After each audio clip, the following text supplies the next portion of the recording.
Hey, good evening, everybody. Welcome to How to Rock the Virtual Stage on the Trigger, Rich Bontrager. It's a beautiful, beautiful day. I hope you guys are all doing well. You guys are in for a treat tonight. We have one of the hottest topics so far that we have conquered here on the virtual stage. My email, the different platforms I'm on have been going crazy all day long. It even spun out on a different Facebook page that I'm not even normally on, and the thread exploded. So as we get into this tonight, a couple of ground rules for everybody as I see Alan and Fred and Robin coming on here tonight. Thanks for jumping on in, everybody. And we're going to do 30 minutes of co-coaching, dialoguing, discussion. The second half, we're going to open it up for your questions. We'll put them in the chat box, do things like that, and we may bring you on virtually, but this is all part of the new interactive way we're learning how to do this. But one of the things tonight, since we are talking about the virtual school, the virtual stage, virtual education, today some of the comments were pretty antagonistic.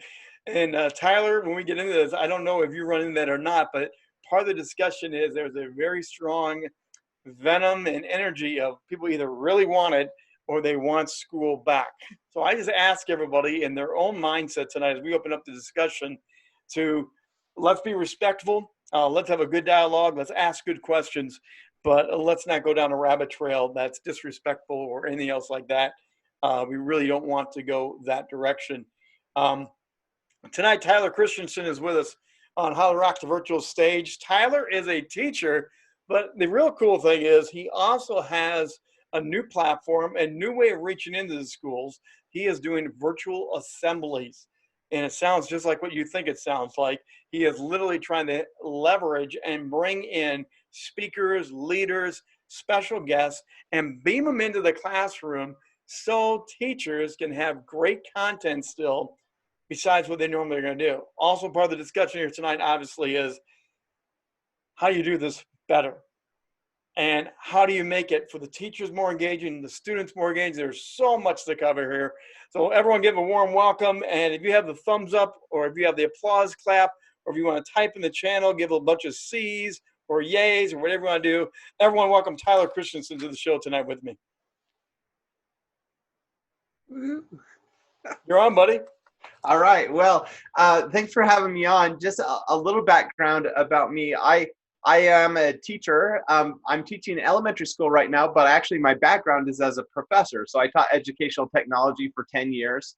And so going virtual and doing online is not brand new to me, but certainly doing it from an elementary school classroom. Yeah, we didn't use tech at all in my classroom prior to this. And so this is a new thing for me in that context. And I'm learning and growing just like everyone else. But as Rich mentioned earlier, one thing that I tried in the spring when we started learning from home was doing virtual school assemblies. And I just started reaching out to my own network, speakers that I knew, people that I've worked with. I had a TED Talk canceled, and that's when I was a speaker and doing a bunch of assemblies. And the week that my TED Talk got canceled, I came home and thought, there's got to be a way to bring speakers to kids now that we're learning from home. So I reached out and started getting people to come on to my virtual stage, and they would just share mini versions of their keynote addresses because we didn't want it to be the full length of an assembly. That's too much for the kids. I wanted something short. And so we did this hybrid model where they do like a mini presentation, almost like a TED Talk. So a 5 to 10 minute presentation and then some Q&A. And sometimes those questions would be my students that would let me know in advance. And so I'd act as the moderator. Other times it was just things I came up with on the fly. But we did that every single day during the pandemic. So we put out 50 episodes. It's up on YouTube right now. So if you want to check them out, it's just a virtual school assembly on YouTube. And we have 50 assemblies up, which will be there for forever. It's a free resource that teachers can use in their classroom. And I'm stoked about it because I'm going to use this. You know, moving forward, I don't have to redo this every time. I now have 50 assemblies I can pick from to use whenever I have extra time in the classroom and stuff like that. But then the cool thing is moving into the summer, I decided I wanted to have this resource for my students. I was looking at what they were struggling with their physical health, their mental health, getting out and moving, trying new things, living in a world of uncertainty. So I really went hard this summer, and I did another 100 episodes. So I've interviewed 100 people, and it's not just random people off the street. Today I did 6 interviews. I did do Rich, and so he came on to talk. He did a professional development session for teachers. But just today I talked to 2 Olympians, a Paralympian, 2 actors in New York, and a director. So those are the kinds of people we have coming on the show. And we can talk about this later, but I've been amazed with how willing people are to come in, to volunteer their time. I had one of my actors in New York that's worked with some amazing people and has done a lot of cool movies and things, that he totally took this seriously. He prepared for it. He wrote a new speech just for the virtual stage. And it was just a phenomenal episode. It was one of the most enjoyable things I've done in a long time, just because he was so committed to helping kids out. And he talked about his childhood and some of the bullying that he experienced when he was in high school and was really vulnerable. And there are people right now who want to share. So a virtual stage is a way that we have access like never before to people that we can bring into our classroom. So I'll start with that and turn it back over to Rich. That's a 30,000 feet flyover in like 4 minutes. So everyone take a deep breath with me, because we're going to strap it on tonight, and we got so much ground. Tyler, thank you very much. As we get going here for a second, Tyler, type in that website that you could do so everyone can go find this content that you've already created. Also, I'm going to drop a poll in here, and we're going to have some feedback throughout this whole thing. And I'm going to ask everybody, how confident are you in the virtual classroom having a positive effect on students? How confident are you that the virtual classroom will have a positive impact on the students? I'm going to drop the poll up right now, and we're going to launch the poll here for a few minutes. We're going to let this run, and everyone cast a vote. Tyler and I cannot vote. We are exempt from this right now. But I want to see what you guys are thinking about the confidence, because one of the things, Tyler, and I want to start here maybe, because of the feedback I got today on a couple other platforms, is people are on one side of the coin or other. They are like, yeah, bring on the virtual school. I'm not ready to go back. COVID's freaking me out. I don't want my personal career and life to blow up because I have to go back if they have to come home. And the other side is, no, because virtual school will never be good enough for my kid and their education. So just start us off there. How are you navigating that? What are you hearing? And how should we respond to this? I'm hearing the same stuff, of course, and even from teachers, we're hearing the same thing. Some teachers are excited about the possibilities of doing more online education and virtual things. Most teachers, however, are the opposite. They're really nervous about it. They've been teaching the same way for many, many years, and so it's a lot more work to support a virtual platform. But also there are issues that come up as far as getting hacked and things like that. Not having the same face-to-face. There's no replacement for face-to-face, but that doesn't mean you can't have awesome, authentic experiences. And a lot of teachers recognize that. And so, a lot of teachers are doing innovative things. Like I did with virtual school assemblies, one of the cool things that teachers are excited about is, I started filming all my math lessons, and I have that for forever. So if a student misses class, now I have that extra resource that I'm building once, and I can use it many, many times. Now, I'll still update those from time to time, but I think a lot of teachers are excited at that prospect. Are parents nervous? Yeah, I have 4 kids of my own, and we still don't know what we're going to do when school starts here in a few weeks, because we're really nervous about the situation. And so I think, we're seeing all sides of that. Well, we're going to wrap up the poll here. Cast your final votes. If you don't want to get that vote in, please. How confident are you about the virtual stage and the schools? And we're going to close this off, and we're going to end the poll right now. And let's show everybody, just curious, we're going to share the results out there now. And it looks like better than nothing and extremely helpful. So people are hoping for the best, it looks like, here in this particular sampling tonight. Thank you all for going in there. Robin, Al, Brian, Fred, Kay, and Mirren. So we do have another poll. We're going to throw that in later on. But speak to that right there. Is that the sense that you're getting, Tyler, that people are at least more optimistic, or is it just all over the map so much you can't even get a good pulse on it? No, I think we have a more positive crowd here tonight than what I'm seeing. A lot of parents, a lot of students, a lot of teachers are really, really nervous. I think I'm seeing way more of that about, just apprehension, anxiety with going more virtual. And then I think the minority is people who are optimistic, see the benefits. And those are the teachers who are going full steam ahead. And I know just with my own school, there are a few teachers that are leading the charge with this online stuff, and they're doing an amazing work, but they're also like shouldering the load for a lot of the other teachers that are anxious about it.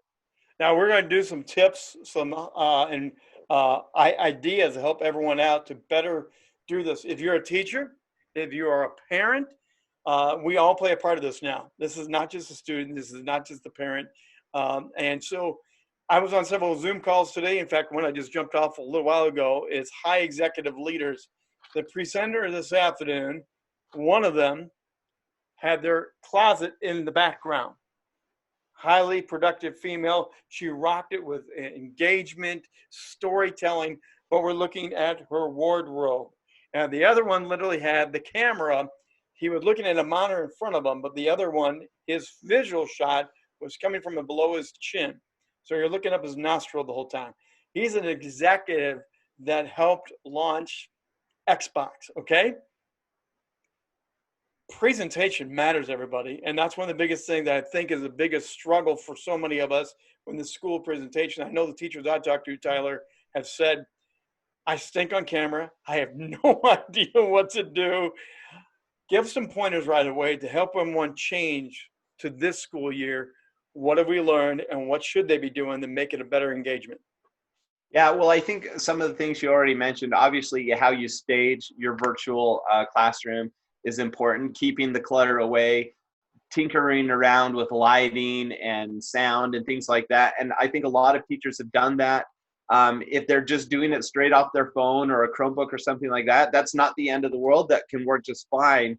But sometimes it means setting a few books underneath your Chromebook so it's looking at you directly, and doing those little things. So I think really that's the first step for teachers is what are the easy things that I can control that I don't need any technical know-how, and it's just setting something up in an area with good lighting, where you're not going to be interrupted, your cat's not going to jump on the computer, your baby's not going to cry or whatever that is just finding a good place with a decent background that's not going to be distracting. So I think that's step one for teachers. And I think most teachers have now figured that out.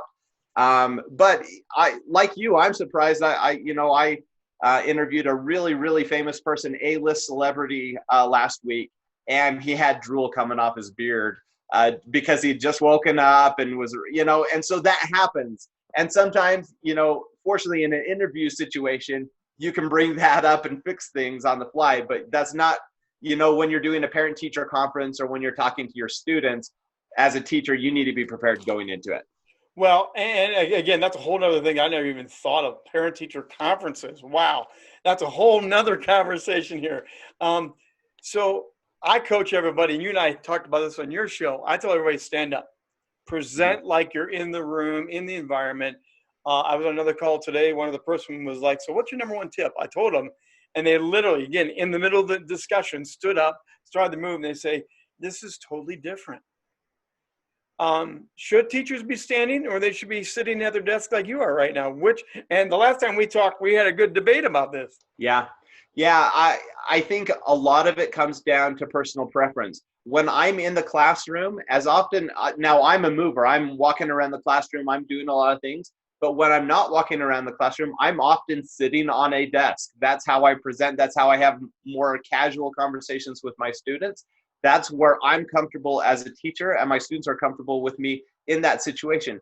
So when I present to my students, when I'm in the classroom and I'm filming a lesson, like if I'm doing a math lesson and I'm up at the board, obviously I'm standing, I've set up my camera so I can do that.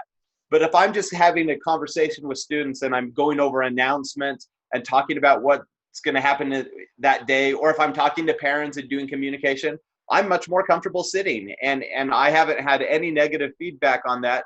I'm not trying to entertain during that part. It's about communication and getting information to the parents or the students. And so I think it depends on your situation. There's a time to stand and there's a time to sit. Brian, I see your question come in the chat box. Thank you for filling up the chat box, guys. And we will open up the question and answer box as well.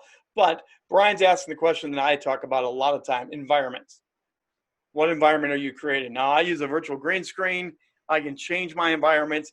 Like if you're doing history now, you can literally go to the Vietnam Wall and talk about the Vietnam Wall. You can take them there, or you can do the stage setup where if you're doing science and lab, put some bottles out, put some chem set stuff, and create the environment. So Brian's kind of asking, what can we do to make it more engaging, both visually and emotion, probably, I'm kind of assuming here, Brian.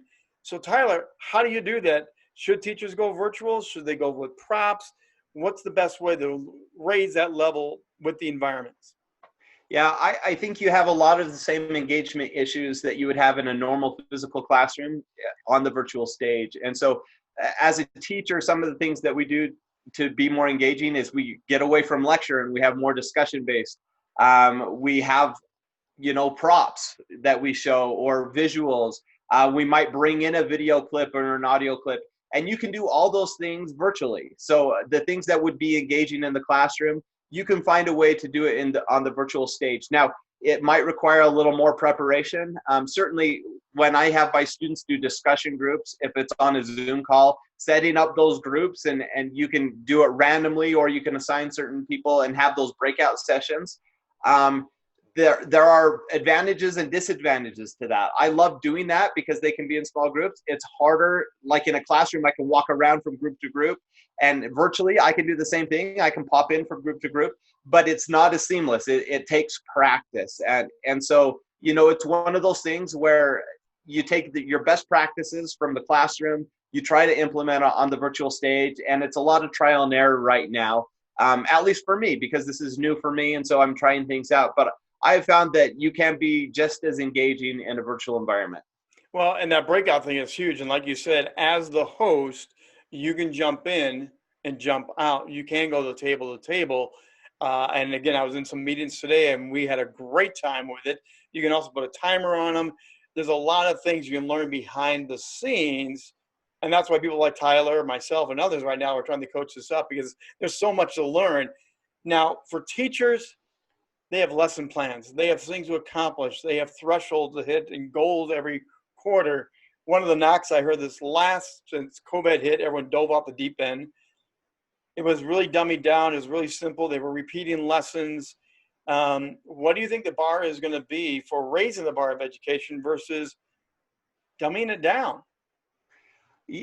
I think we're going to see a greater divide between the teachers that have always done the same things the same ways and rely on old materials, or are still using worksheet packets in their classrooms and doing a lot of busy work. It's going to be really obvious that those teachers aren't making the effort to be engaging and innovative.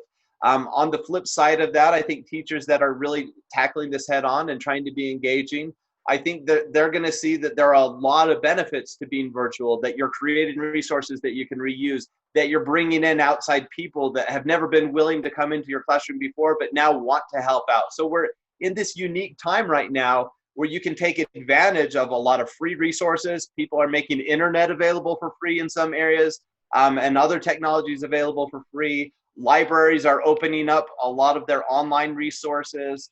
And a lot of the companies that we use in education for our software, they're giving discounts and even free trials to try things out. So for those that are taking advantage of those kinds of resources, this is like the best time ever to be a teacher, because we have so many opportunities available to us.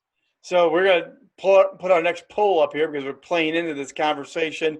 Perfect timing for it. What is your mind on the biggest issues for the virtual classroom? What do you think? You've joined us here tonight. We want to hear from you. I gave you multiple choices here, but what do you think in your mind is the biggest issues with the virtual classroom? I'm going to launch this poll, let you all chime in, because again, we're throwing out some of our ideas. Now, you were just talking about taking advantage of the thing. taking advantage. Teachers may not be tech savvy, but you have students that are. Tyler, is it possible one of the engagement tricks is to have tech help from your students? Because if we're doing more and more of this, off-camera support, behind-the-scenes support becomes more important. Can you engage your students to get them more involved by being tech support? You can, but it's problematic because, for example, in the past, when I do small groups and I have students that will mentor and help other students. So I have students that go around and tutor in the different groups and help. I try to stay as hands-off as I can when it comes to those kind of situations and opportunities. Now, that's way harder to do in a virtual situation because they're not the host. They're not the ones running the show. And so setting up some of those kind of connections are problematic. Now, if a teacher needs help with something and they just say, hey, I can't figure out how to do this, and they have 20 kids on their screen that are tech savvy, yeah, they're going to get an answer really easy. And so it's just, for those teachers who haven't learned how to troubleshoot with technology, aren't really good at doing Google searches and YouTube searches, their students can do that for them. I don't know if that's a huge thing because most of those teachers that are really struggling with that, they're probably also the teachers who are reluctant to ask for help. And so there's a problem with that. All right. But yeah. We're going to wind down the poll. I think everyone got in. Interesting results. Everyone take a look at this. This is very interesting when it comes to what do you think might be the biggest issues. And I'm going to show this right away because lack of engagement is number one. But look how balanced. Technology is not as high as I thought it would be. Other issues here seem to be the biggest concern of our group here tonight. Speak to some of these, will you, Tyler? Yeah, so obviously technology is going to be a bigger issue depending on where you live and the socioeconomic background of your students, your demographics. And same with no internet at home. That's going to be a bigger issue in some areas than others. I want to come back to that one in a minute. Now, a lot of schools and a lot of organizations are doing a lot to help with that. And so I think we're going to see improvement in those areas. We have more technology resources, more internet available to us than ever before. So I think that's an awesome thing. Teacher presentation skills is a concern. And I think that's a really good concern. I had that concern before COVID. There are a lot of teachers who don't know how to teach very well and have poor presentation skills. And I do think that it is harder to be engaging on a screen. I haven't been very over the top today. I haven't been very energetic. And quite honestly, when I'm teaching my fifth graders, I'm not that way either, And so if you have a hard time keeping attention in a normal classroom, it's going to be even harder in a virtual environment. So I think that's a valid concern. The last one there with my students not trying at all, unfortunately, again, I think that this is we're giving everyone a hard pass right now. And I saw this in the spring, we're giving everyone the benefit of a doubt. So if a student's even showing up at all, we were rewarding that way beyond what they probably deserve. I think we'll temper that a little bit in the fall. Now that we've tried some different things out, we'll have different expectations. We'll expect a little more from our students. But there will be students absolutely that game the system, that do the bare minimums. And it's just like in our normal classroom, we have students that figure out what's the bare minimum I need to do to get an A or a C or a D minus, and they'll do that bare minimum. I think we'll, at least initially with the online environment, require less than we would normally face-to-face, and some students will take advantage of that. So two things go through my mind because there's so many different ways of looking at it, but you mentioned parent-teachers conferences. Let's talk about the parental side here for a second, because the students, teachers are going to have to practice. They are going to have to roll tape like I coach people on. Mm-hmm. Teachers are going to have to practice now to get ready for a better summer, fall, and they're going to have to just learn technology. And Zoom and other platforms are changing so fastly right now. They have to learn. The learning curve for them is so big. But let's go back to parents, because one of the complaints I heard was, I have no idea what's going on in school. I don't know how to help my student, and I sure have no idea how to help them with a virtual assignment. What can parents do to better prepare to be a better support for their students this fall virtually? Yeah, I think the biggest thing is communication. And I saw this again. I have 4 children of my own. And in the spring, I was waking up at 4 o'clock in the morning so I could set up my classroom for my students, film things, get some communication out, set everything up for the day. Then by 8:30 or 9, I was helping my 4 students or children at home. And then at lunchtime, I was checking back in with my class, grading things, wrapping things up. And they were long, brutal days for me. As a parent, I know the frustration because I wasn't dealing with 4 teachers. I have 2 middle schoolers. So I was dealing with 17 teachers, and they all taught in different ways. They communicated in different ways. They had different expectations. Some of them had no online, experience. And so the best thing that I could do as a parent to help them was check in with them from time to time. Um, Show some grace, like if they were messing up, be forgiving of that, and try to be understanding, help out where you can. But honestly, there was a lot of hand holding. Parents were way too involved in the spring because teachers didn't know what they were doing. Now that won't be as as much the case in the fall. I think teachers have now had enough time to mess around with things, learn from what they did in the spring, that it will take some of that burden off the parents that were very involved before. But listen, here's one of the cool things about this. As a teacher, one of the neatest things that happened for me in the spring is there were parents, my most at-risk students, that I never met their parents. They never came to parent-teacher conferences. I never saw them. They never responded to emails.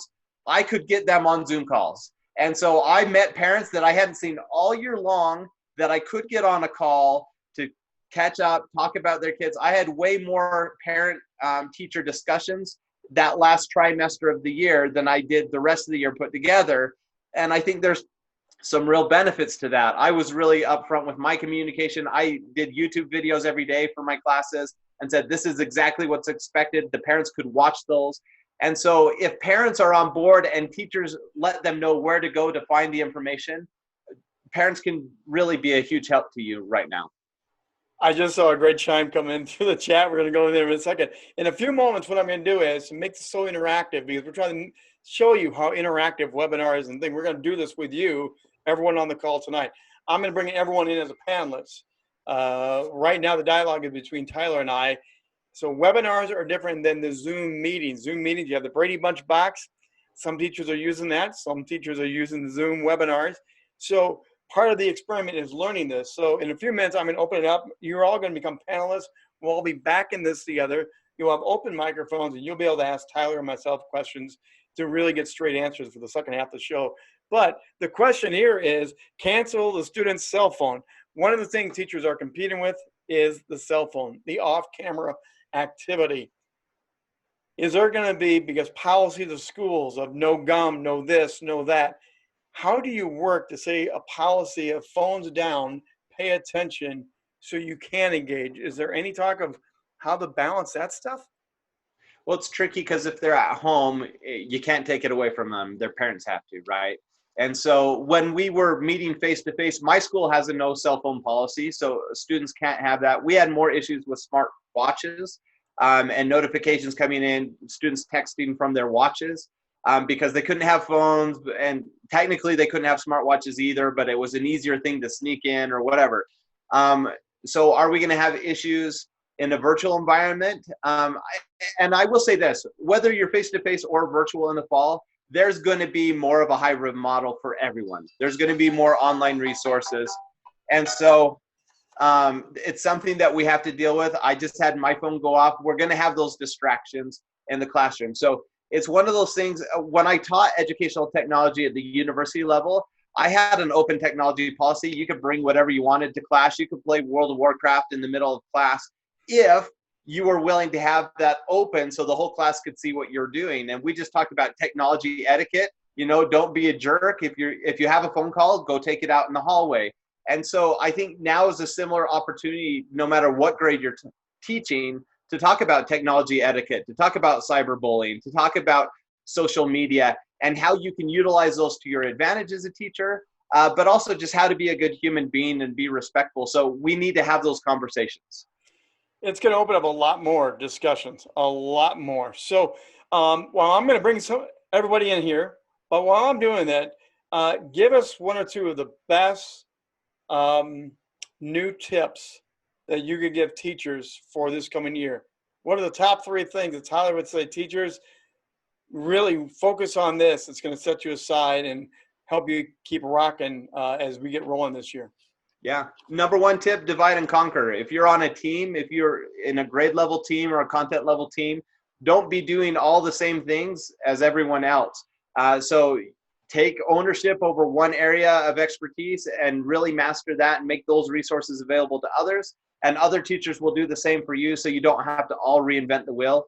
I've been doing that this summer. This is the first summer ever where I've regularly met with my team. We've had weekly meetings and we've been building resources. We're better prepared to teach this fall than we ever have been in the past. And I think it's because of the divide and conquer. So that's number one. Number two, we've talked about already, but use your parents and make sure that you're communicating often with them. Communication's key with technology issues. And so making sure you're doing that. And then I guess my third tip would be still have a personality, still be yourself as a teacher. Find those things that made your classroom magical before and find a way to do that in the virtual environment. And that might be tricky. One of the things that I love to do in my classroom is we have class auctions where students can use the money they've saved up, the honey money that we have in our classroom. Yeah, just my final point as far as your personality in the classroom. And this, I know most of you guys aren't even teachers. And so this applies to the other things you're doing virtually, is let your personality shine in. I was talking about how I do auctions in my classroom, and we did a virtual auction at the end of the classroom. So I was still in the classroom by myself.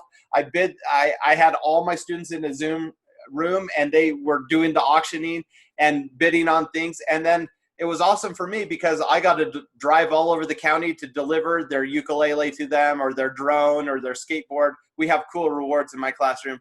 And so I was driving all around the county. It took me like 2 days just to drive to drop things off. Most of my students got books and stuff like that. And it was a really cool moment.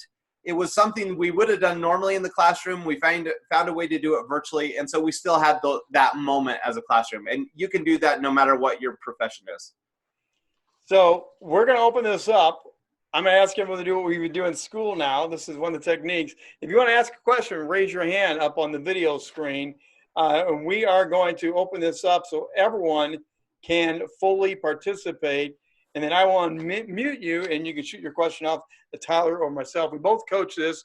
We're both really in the middle of it. He's on the ground level because of being a teacher, and I'm coaching people from the business executive.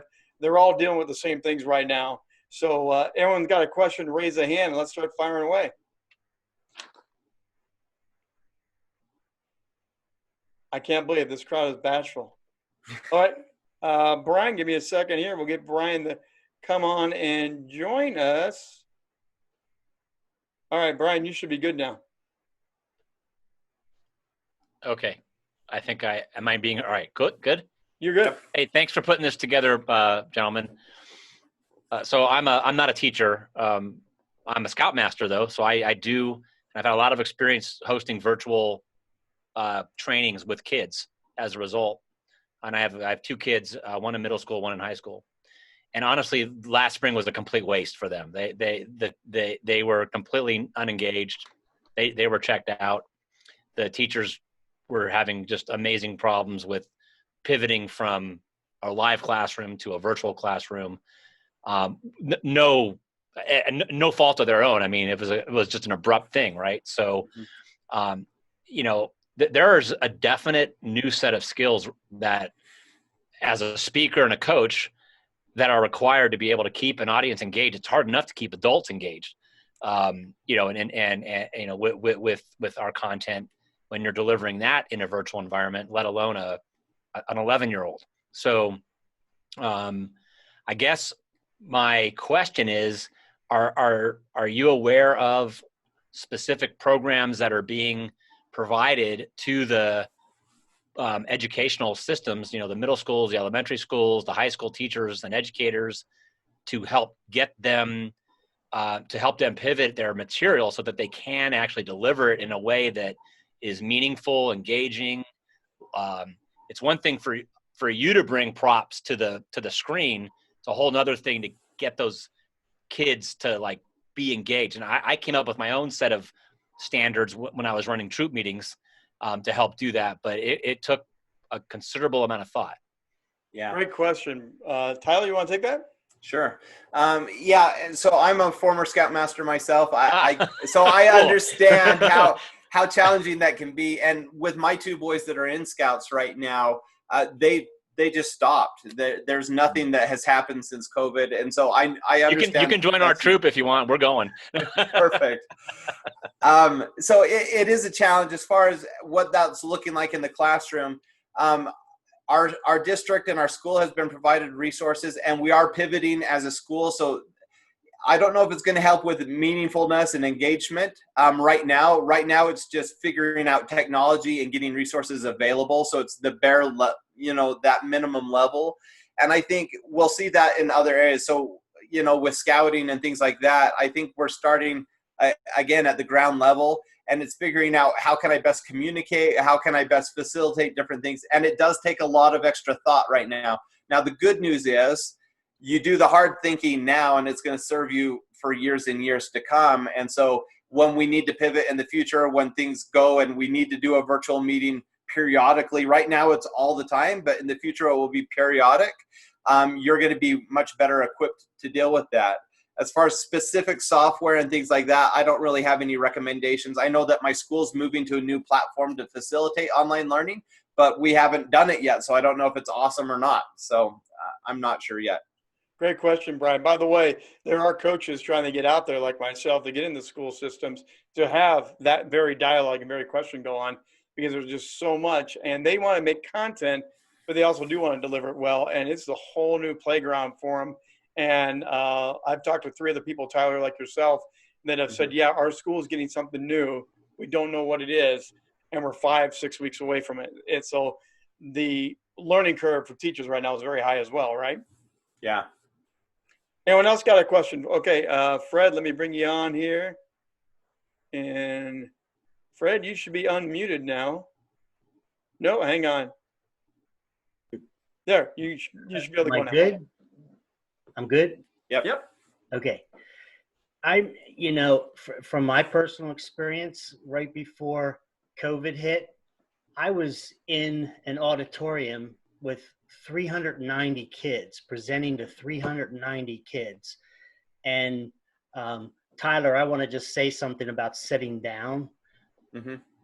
I hopped up on the stage and just sat on the edge of the stage, and you could just see the kids were just like, you don't always have to stand. But anyways, I want to get back to my point. My point is that when COVID hit, I have all this time and I'm working on a new presentation for myself. And then I got to thinking, something, I need to learn how to speak on camera. And I will tell you that it is easy. It's so much easier standing in front of 400 kids in an auditorium than it is to speak. Yep. So I'm wondering with teachers, if the first step isn't just being comfortable on camera, because they have the skill, most of them have the skills to teach, and it is a new thing to learn. But if you can't be comfortable, I'm telling you, it's a whole different animal speaking digitally. So that was my thought. That's a great question, Fred. Yeah. Tyler, take that, man. Well, I totally agree with you. I think, so I do a lot of speaking to in assemblies and go around to different schools. The week that COVID hit for me, my TED talk was canceled. I was just on my way to fly to San Francisco. I had 5 assemblies that week. It was my spring break, so I had something every day. And 3 of them were canceled. I went to 2 others where they did weird things where it was only 2 grades instead of the whole school. And it's really changed things for speakers and coaches. Absolutely. But one of the best things that I did last year is I didn't know COVID was coming, but when the year started, I decided to start doing more video for my classes. And so I had a YouTube channel where every week I did the newsletter for my parents. I put it on the YouTube channel. It was an unlisted video. So I just send them the link. And some parents just raved about that they knew exactly what was happening in the classroom from week to week, exactly what was expected of the students. And so I had that benefit that I'd been practicing all year. I started filming my math lessons from time to time, my social studies lessons from time to time. If there was a tricky lesson, I would film it and put it up. So I'd practiced. And so when COVID came, I was able to then, I took ownership over math for the whole grade. I filmed all the math lessons. We not only did all our students start watching it, but because it was on YouTube, then I had people from all over the world starting to watch these math lessons. And that's one of the cool things is once you do get comfortable behind a screen, it's weird at the beginning, but once you get used to it, now you have this resource that we've never had before. And speakers and coaches are one of the audiences where it's crazy that, you know, we use our demo reel and people will watch those videos. But when you go to most speakers, even really top, you know, your $25,000 keynote speakers, and you go to their YouTube channel, most of their videos have 6 views. And I think this is an opportunity for all of us to get used to telling stories in a short, engaging way, to practice doing what we do on stage in a different medium. And I think this is a real opportunity for speakers to get comfortable, because we can use this for forever. Well, and just to talk about the speaker side, I've been a broadcaster and a speaker and a coach. Broadcasters, if you have friends that are broadcasters in your region, reach out to them. They have a leg up. We've been behind the microphone. We've been behind the camera. So the transition for us is we are resources available to you, to your schools, to coach you up and do better. Because I know a lot of speakers, and Al's also a fellow speaker, by the way. Al probably knows them too. They should never be on camera until they get it right. And the teachers, that's the same feeling right now. It's a whole new thing. Where do you look? How do you look at the Brady Bunch screen? How do you call out troubles in the, I mean, there's so many things right now that it's hard to do until you get comfortable with it. So Fred, you're right. This is a new comfort zone. The thing is, teachers have all summer right now. If they're preparing, like Tyler's talking about, they should be ready to go, more comfortable. If they think August 15th, August 20th, turn on the camera, they may not be doing quite as well. Great question, though. What other question? Who else wants to raise a hand and shout out here? This is Joanne. Yeah. Yeah, hi. And I am also a coach myself. Welcome to the tribe. Yeah. But interestingly enough, I'm a business owner. Of course, I'm not a teacher, but I also am a Toastmaster.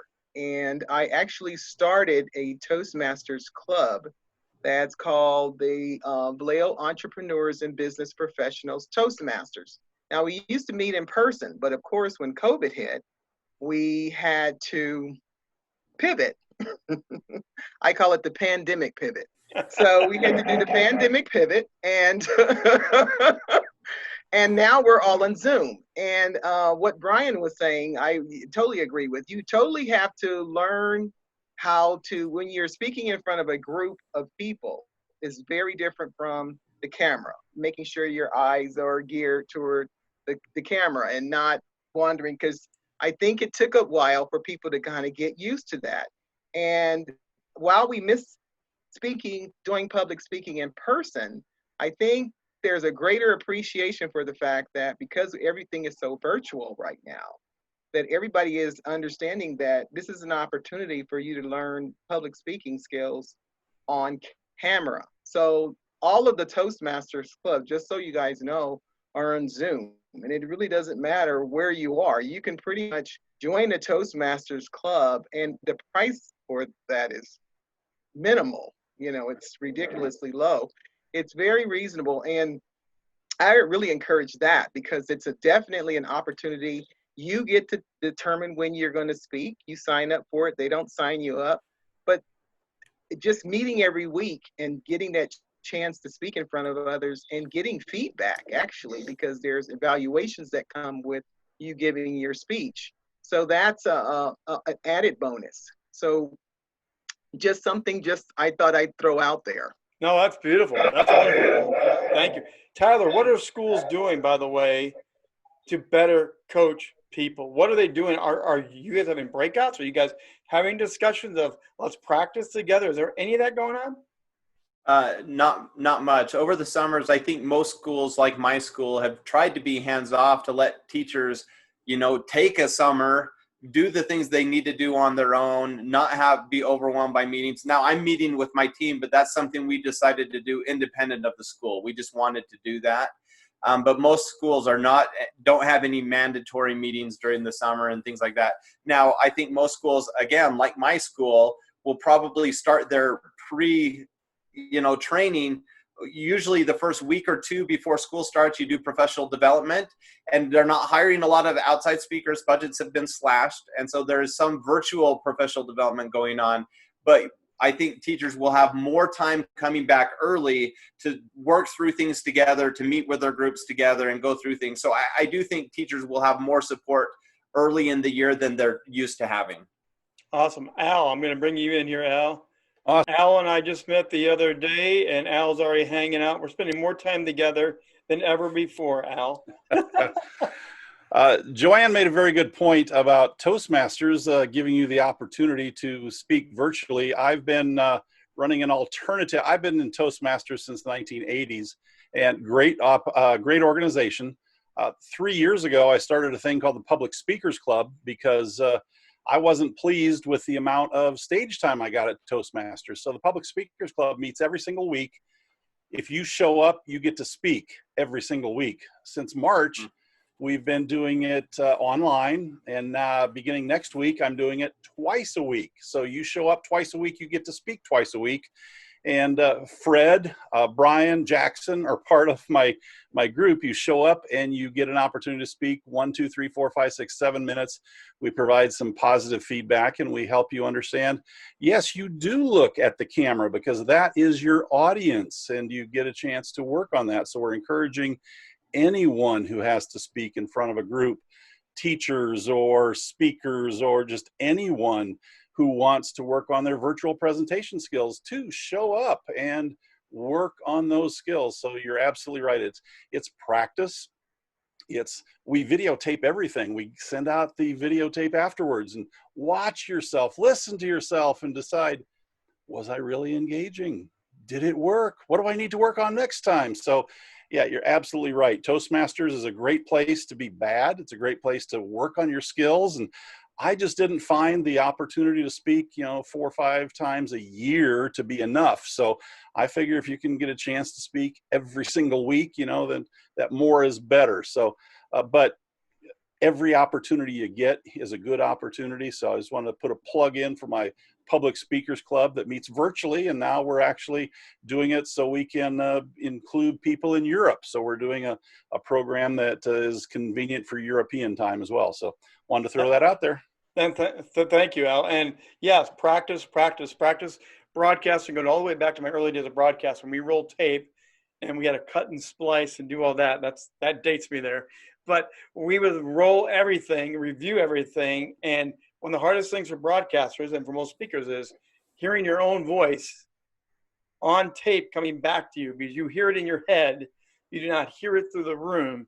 And playback changes the way you talk and present on stage. So teachers, broadcasters, we're all going to become the same now because to do better with this, you got to learn how you sound because it keeps that engagement going. Tyler, what other things right now are up and coming for teachers that you think are going to be, because the virtual stage is here. The hybrid is going to be here. Some schools I know are saying Monday, Wednesday, Friday, live, Tuesday, Thursday, virtual. What do you think this really all goes to? Where's the trend going to take us? Yeah, so I'll get to that in just a second. But before I forget, Al, if you would type in the information about your group, I already know I talked to someone today, a fairly well-known Hollywood actor out of New York that had an incredible message, but needs reps. And he would be a great candidate for your group. I had a NFL football player last week, same thing, great message, great story, but he's not used to doing it in a virtual environment. So I want to send some people your way if you'll get the information there. As far as trends going forward with teaching, I wish I could say that this is going to radically change things for forever, but as we all know, education is one of the slowest industries to change. We're dinosaurs. We're teaching the same way now that we were 100 years ago. It's not right. And so I think the good news is COVID has helped us see some of the error of our ways. We are seeing more innovative practices. And I think it is going to change in some small pockets. I think not only are we going to see more hybrid teaching in normal classrooms, but we're going to see more schools that pop up from this, more hybrid type schools that are involved with entrepreneurship and going to businesses and having some projects you work independent of school. I think we're going to see more and more of that. I think that this is going to speed up those trends. But unfortunately, I think for the most part, as soon as we can get back to teaching the way we've always taught, a lot of people are going to do absolutely that same thing. That's wonderful. Anyone else got a question? I've got one or two more left myself, but anyone else have a hand to raise or anything to throw in here? It's been a great discussion. And Al, thank you for throwing that in there. Oh, let me pop you on there. You're unmuted. Joanne? Oh, yes. Oh, sorry. I thought I saw you raise your hand. See, that's the classroom. No. You do your thing. You're going to get called on by the teacher. No, I was reading what Al put in. So let's go back to just the basic idea of students right now coming into the new year. How are they going to kick this thing off, do you think? Is there an onboarding, a preparation? You know, like it used to be, you go to school, get your books, you sign up for your classes, you have that meet and greet day.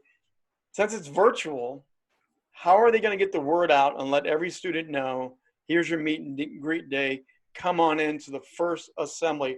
How are schools going to do that?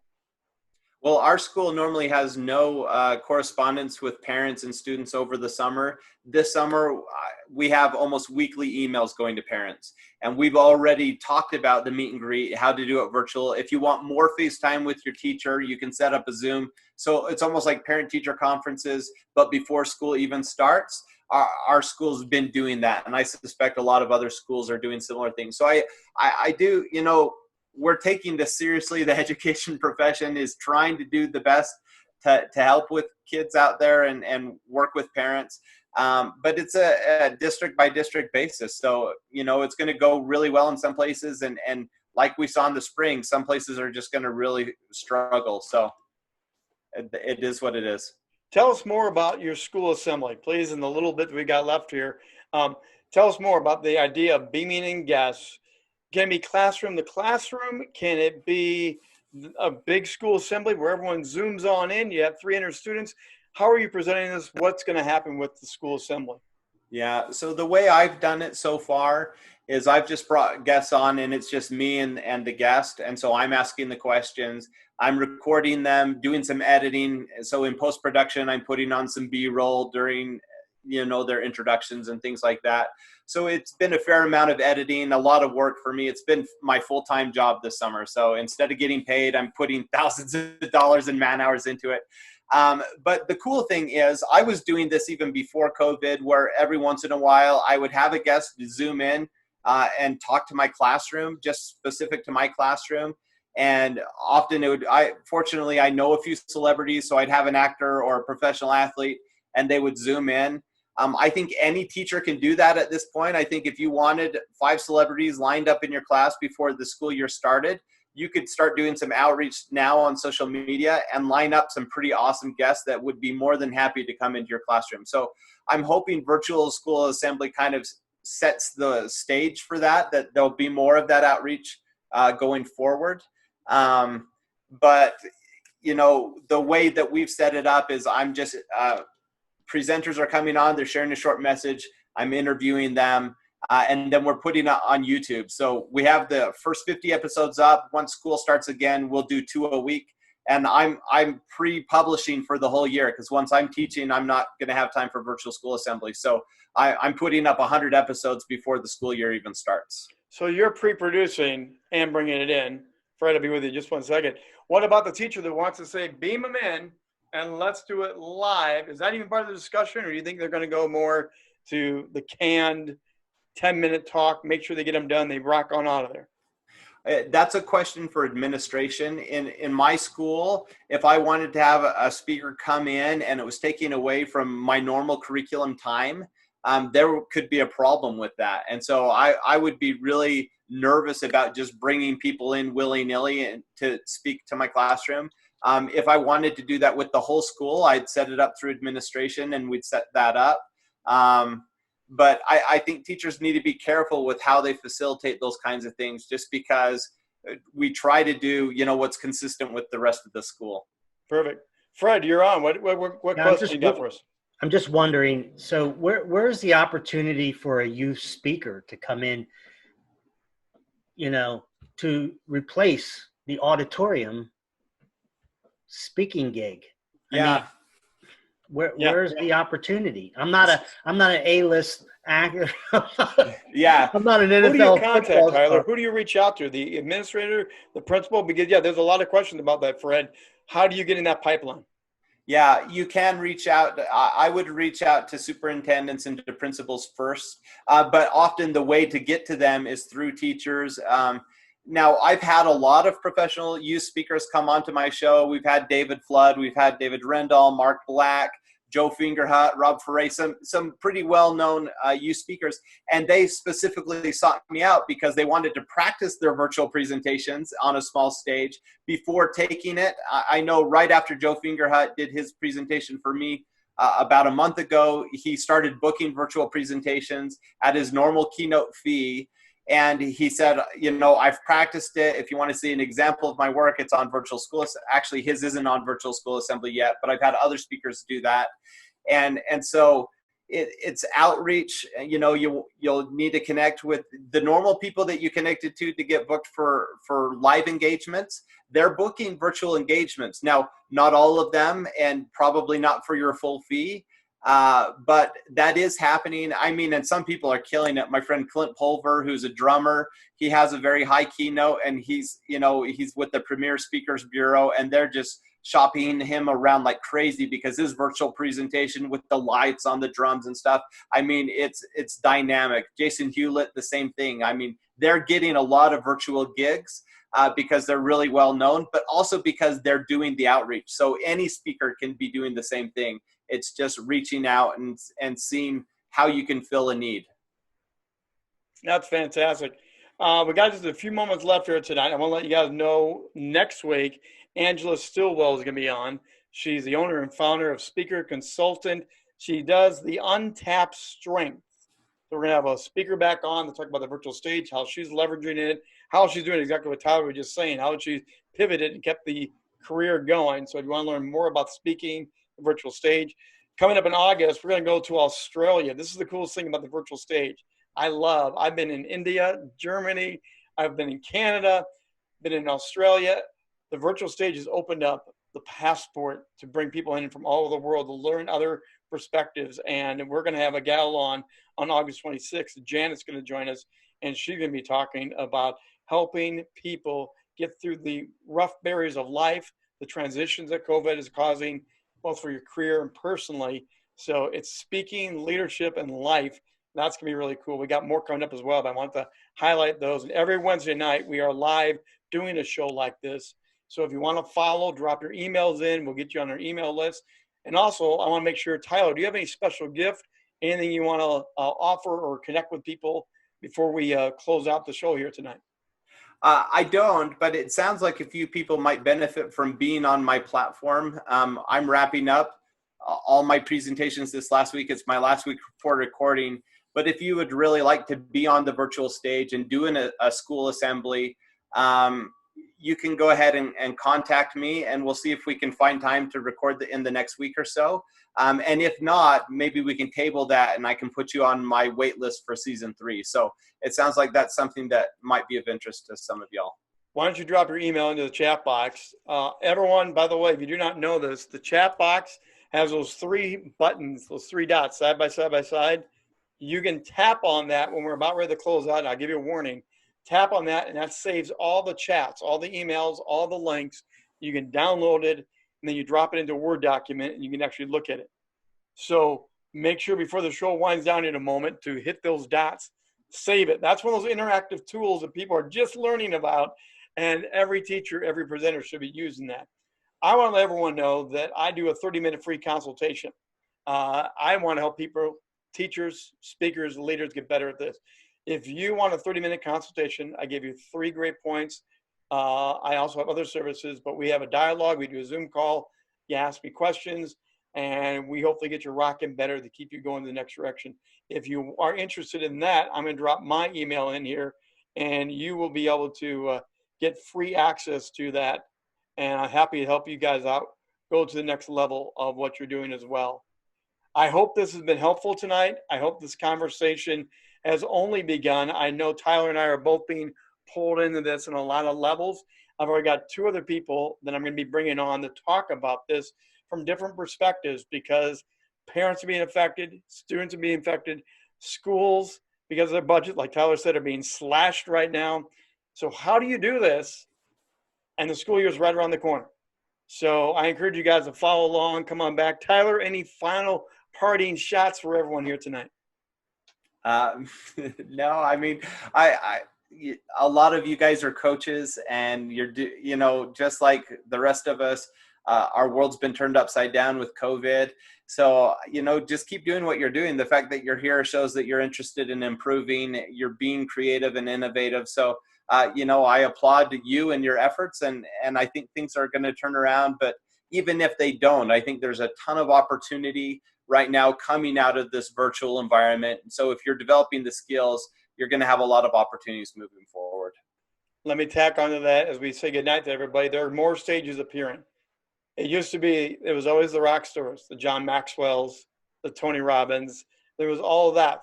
And then everyone else got kind of put off to the side or limited space. We're going to have more platforms emerging because the virtual stage, smaller venues will open up. Schools are going to open up. There's going to be more platforms for more speakers to get your teeth cut into this. So take it as a good thing. Thanks, everyone, for dropping in tonight. I'm so glad you can make it. Join us next week, 6 o'clock Mountain Time again. And we're going to have Angela Stillwell with us, and we're going to rip deeper back into it. Any questions offline, send us emails, reach out to Tyler. And, of course, Al, thank you for the drop-in as well. That was perfect. Good night, everybody. Keep rocking the stage.